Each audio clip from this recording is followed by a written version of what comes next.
আমরা প্রথমে আজকে যে কর্মসূচিটি ছিল আমাদের তিনটি জায়গায় আমাদের কর্মসূচি ছিল। প্রথমত জায়গায় আমরা গিয়েছিলাম সোনাতলা থানাতে যে ওসিরা এখন বা কর্মকর্তা কর্মচারীরা আছেন সেই সকল কর্মকর্তা কর্মচারীদের সাথে আমরা দেখা করেছি।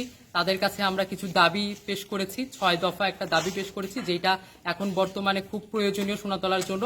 আপনাদেরকে যদি দাবিটাও একটু আমি পরে শোনাই তাহলে মনে হয় আরো ভালো হয়।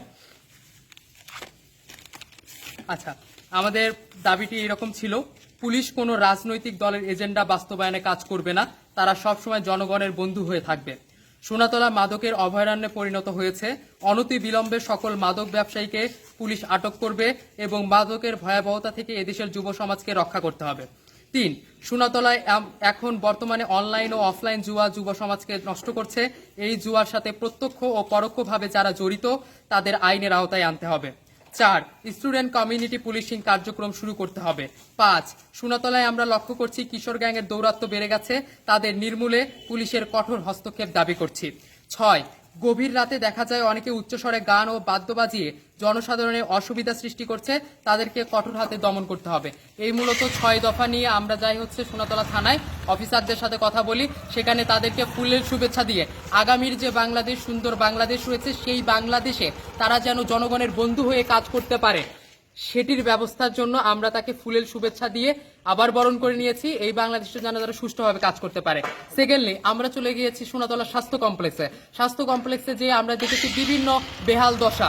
সেখানে আমরা বিভিন্ন ওয়ার্ডে গিয়েছি, রোগীদের সাথে কথা বলেছি, তাদের অসুবিধাগুলো জেনেছি এবং তারপরে আমরা গিয়েছি তাদের ওয়ার্ডের যে বাথরুমগুলো আছে বা ওয়াশরুমগুলো আছে সেই ওয়াশরুমে, সেখানে দেখেছি কোথাও ট্যাব নাই, কোথাও পানি নেই, কোথাও বাথরুমের যে দরজা সেটি ভাঙা, কোথাও দরজাই নেই এবং বেসিনগুলোতে দেখেছি সেখানে ময়লা আবর্জনায় ভর্তি।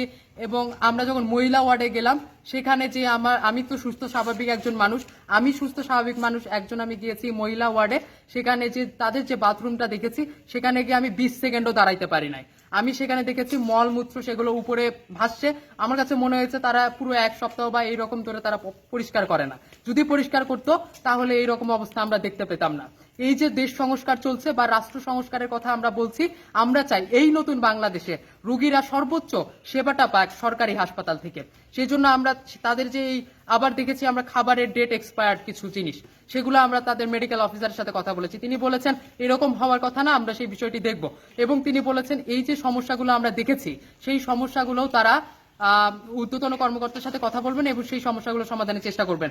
এরপরে আমরা এসেছি উপজেলা পরিষদে এবং উপজেলা পরিষদে আমরা দেখছি কিছু দুষ্কৃতিকারীরা যারা এই উপজেলা পরিষদে বিভিন্ন ভাঙাচুরার সাথে জড়িত ছিল এবং এই ভাঙাচুরাগুলো আমরা এখন পরিষ্কার করতে চাই। আমরা চাই একটা সুষ্ঠু সোনাতলাকে সুন্দর রূপে দেখতে, এটি আমাদের প্রত্যাশা। এটি ছিল আমাদের মূলত আজকে সারাদিনের কার্যক্রম। ঠিক আছে, ধন্যবাদ।